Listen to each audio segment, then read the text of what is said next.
Olá, estrelinhas! Eu sou a Lady Jessie e hoje eu venho contar pra vocês quais foram as minhas leituras do mês de fevereiro. No total foram 10 livros, então eu vou tentar ser bem rápida para não ficar um vídeo muito longo, beleza? Eu comecei o mês lendo O Último dos Canalhas, é um romance de época.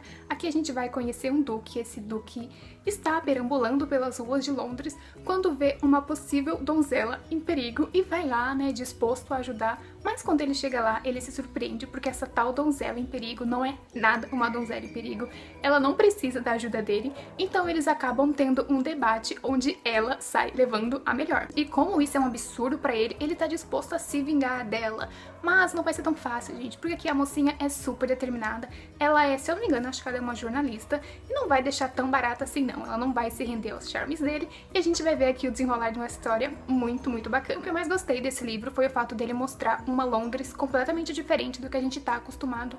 Aqui a gente vê uma Londres onde é um beco perigoso, onde tem bêbados caindo, onde há prostitutas, onde uma garota, se ficar perdida entre as ruas, vai sofrer violência, não vai estar em segurança, e eu acho que foi muito real nessa parte. O protagonista masculino tem vez que é um saco de tão machista, de tão chato que é, e a personagem feminina é super, super determinada. É legal que ela se faz de durona, mas ela é só uma mocinha também, como qualquer outra, e vale super a pena. Também li Rainha de Copas, eu não vou falar muito dele porque tem resenha aqui pra vocês, mas eu já vou adiantando que aqui é a história da nossa icônica Rainha de Copas antes de se tornar a vilã. Se você quer saber um pouco mais, procura aí nos vídeos que tem uma resenha super curtinha e eu acho que você vai gostar bastante. E li o primeiro volume da trilogia As Sinas do Sete, aqui é Irmãos de Sangue. A gente vai conhecer 3 garotos que estão prestes a completar 10 anos de idade e os 3, né, como jovens garotos inconsequentes, dizem que vão para um lugar pras mães, mas acabam indo e outro, e lá na hora, né, como são muito amigos, eles são muito próximos mesmo, eles nasceram no mesmo dia, na mesma hora, enfim, eles decidem fazer um pacto de sangue, aquela coisa que toda criança tenta fazer, né, mas o que eles não esperavam é que fosse libertar um demônio, e desde então a vida deles muda muito, porque a cada 7 anos, na data de aniversário deles, coisas estranhas acontecem, pessoas que eram calmas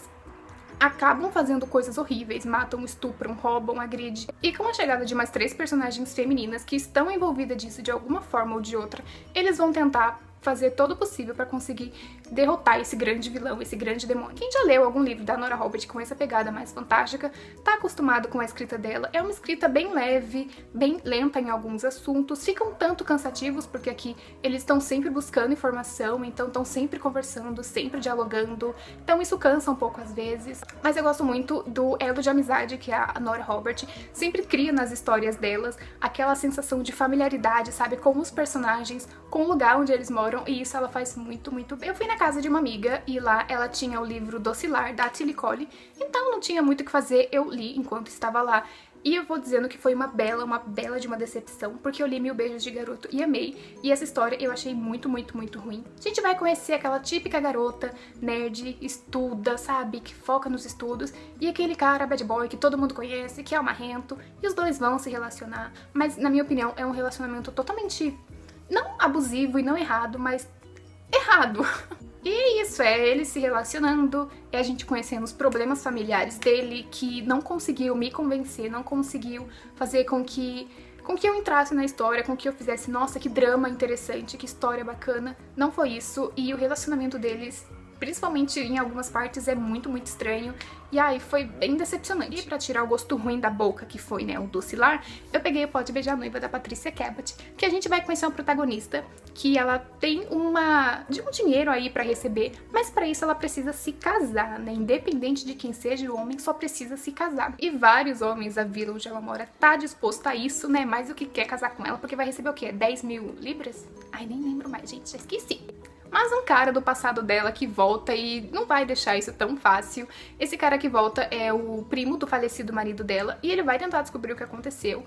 Como assim ela vai receber um dinheiro? Que dinheiro é esse? Como que aconteceu? Como que o marido dela morreu? Por que ela não comunicou logo em seguida? Tem vários mistérios envolvendo a morte do marido dela. É um livro curto, ele não chega a ter 250 páginas, então você consegue ler em algumas horas. O livro tem uma escrita bastante leve e objetiva. A protagonista aqui, apesar de ser jovem, né, só ter 19 anos, ela é bem madura pra idade dela, ela passa por bastante coisa e a gente passa a admirar ela e torcer muito por casal, porque eles acabam sendo muito, muito fofos junto. Um completa o outro, um tá sempre implicando, mas a gente sabe que aquele sentimento de amor prevalece. Eu também li Minha Vida Mora ao Lado. Esse é um livro jovenzinho, muito, muito fofo, muito amorzinho, que vai contar a história de uma garota. Ela sempre viveu na casa onde morava e quando era mais nova, uma família se mudou pra casa do lado, só que a mãe dela não suporta essa família, porque é uma família grande, sabe, com muitos filhos, com marido, com criança que chora, e a mãe dela sempre falou, não se junta com eles.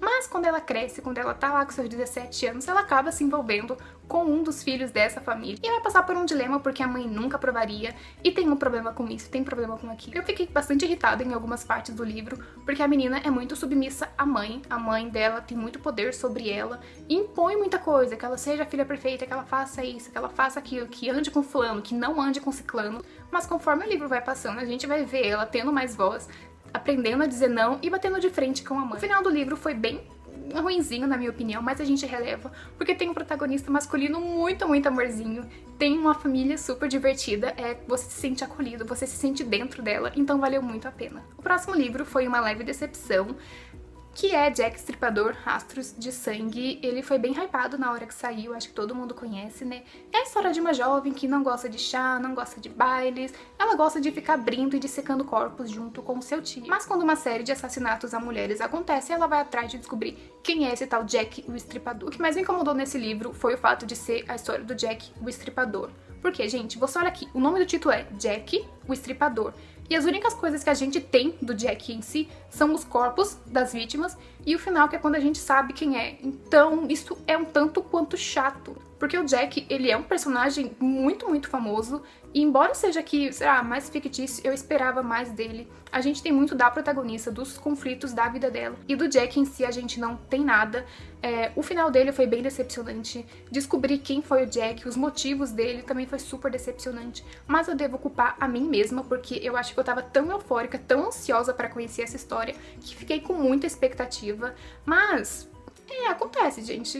Não deu certo pra mim, não rolou. Eu pretendo sim ler os próximos livros dessa série, se forem publicados, mas aí eu já vou com as minhas expectativas bem mais baixas pra não me frustrar, como aconteceu aqui. Aí logo em seguida eu peguei o Sociedade da Rosa, é o segundo volume da trilogia Jovem de Elite. Eu não vou falar desse segundo pra não dar spoiler do primeiro. Esse segundo volume aqui, ele é um volume bem obscuro, e tanto é que quando eu fui ler as notas da autora, ela mesma disse que esse foi o livro mais obscuro, mais tenso que ela escreveu, e a gente percebe, amiga. Mas aqui é um livro muito bom, se você ainda não leu a trilogia Jovem de Elite, vai ler. Aí depois desse livro super tenso que me deixou muito, muito mal, eu peguei o livro O Marido Faz de Conta para ler. Nesse livro a gente vai conhecer a história de outro dos irmãos, né, o Hawksby. Enfim, esse irmão acorda num centro médico com uma jovem moça do lado. Aí quando ele pergunta quem é ela, ele descobre que é a mulher dele. É a mulher dele de verdade? Não, gente, não é, porque a mocinha precisou mentir isso pra poder ficar com ele, pra poder cuidar dele. Porque na realidade o irmão dela sumiu, o irmão dela era colega de trabalho dele, e ele sumiu e ela saiu de casa pra ir atrás do irmão, mas como não encontrou o irmão, encontrou o amigo dele e falou, vou cuidar dele enquanto isso. Aí a nossa mocinha vai tentar descobrir o que aconteceu com o irmão, enquanto o nosso capitão, eu acho que é Edward o nome dele, não tenho certeza, vai tentar lembrar o que aconteceu, como se casou, como assim se casou. É uma história muito bonitinha, muito fofa, mas eu não consegui me conectar muito. Eu achei um livro muito parado. Os livros da Julia Quinn, eles conseguem ser mais... te entreter muito, e esse não aconteceu muito comigo. Foi uma leitura boa, eu acho que eu dei 3,5 estrelas, mas não aqueceu meu coração como os livros da autora conseguem fazer. O livro tem uma boa escrita, tem momentos de humor, tem momento de tensão, tem momento de romance incrível, mas eu acho que eu não consegui me conectar muito com a história, eu esperava um pouco mais, e eu acho que isso foi o meu grande problema, e com muita sede ao pote. E essas foram as minhas leituras do mês, estrelinhos, eu espero que vocês tenham gostado. Um beijo e até a próxima!